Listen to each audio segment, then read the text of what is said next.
మణిపూర్లోని బువాల్జాంగ్ కొండల్లో పర్యావరణాన్ని కాపాడుతున్నారు అనీష్ అహ్మద్. దాదాపు 3 దశాబ్దాలుగా బాల్యం నుంచి ప్రకృతి పట్ల అమితమైన ప్రేమతో అనీష్ ఒక్కడే 1,00,000కు పైగా చెట్లను నాటి 40,000కు మించిన మొక్కలను ఉచితంగా పంచిపెట్టాడు. అనీష్ అహ్మద్ బాల్యం నుంచి ప్రకృతితో ఒక అనుబంధాన్ని పెంచుకున్నాడు.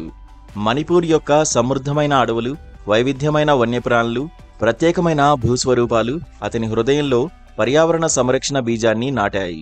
Green earth for a better tomorrow అనే దీక్షతో అతను తన జీవితాన్ని హరితవనాల సృష్టికి అంకితం చేశాడు. ఎలాంటి ఆర్థిక సహాయం లేకుండా ఒక్కడే ఈ పవిత్ర యజ్ఞాన్ని మొదలుపెట్టాడు. 1,00,000కు పైగా చెట్లను నాటడం, 40,000 మొక్కలను ఉచితంగా పంచడం ద్వారా అనీష్ పర్యావరణ సంరక్షణకు ఒక జీవన్ముఖ చిహ్నంగా నిలిచాడు.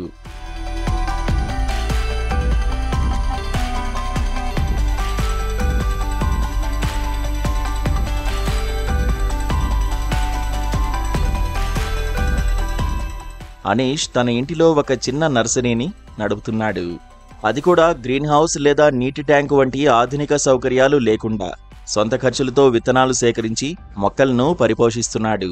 కొండ శిఖరాల నుంచి గ్రామీణ రహదారుల వరకు, పాఠశాలల నుంచి ఉద్యానవనాల వరకు అనీష్ ఎక్కడ సాధ్యమో అక్కడ హరిత హరియాలిని విస్తరింపజేస్తాడు. అతని అచంచల ఉత్సాహం, నిరంతర కృషి పర్యావరణ ప్రేమికులకు స్ఫూర్తిగా నిలుస్తాయి. ఒక్క మొక్క నాటడం కాదు, దాని వెనుక ఉన్న ఆలోచన, శ్రమ, ఓర్పు అనీష్ జీవన విధానాన్ని ప్రతిబింబిస్తాయి.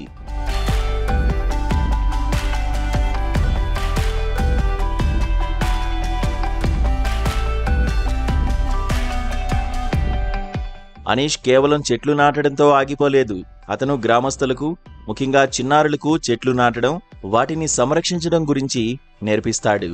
అటవీ నిర్మూలన వల్ల కలిగే ప్రమాదాల గురించి అవగాహన కల్పిస్తున్నాడు. మణిపూర్ తన సమృద్ధమైన అడవులు, వైవిధ్యమైన జీవజాతులతో నైరుతి భారతదేశంలో పర్యావరణ రత్నంగా ఉంది. ఈ సంపదను కాపాడడంలో అనీష్ ఒక కీలక పాత్ర పోషిస్తున్నాడు. అనీష్ అహ్మద్ యొక్క ప్రయాణం ఒక వ్యక్తి దీక్ష ఎంతటి మార్పును తీసుకురాగలదో నిరూపిస్తుంది. ఎలాంటి ఆర్థిక లాభాపేక్ష లేకుండా, ప్రభుత్వ సహాయం లేకుండా అతను ఒక్కడే ఈ హరిత యజ్ఞాన్ని కొనసాగిస్తున్నాడు. Journey of my life, it was nearly 30 years of environmental work, voluntary service, from collecting seeds to making saplings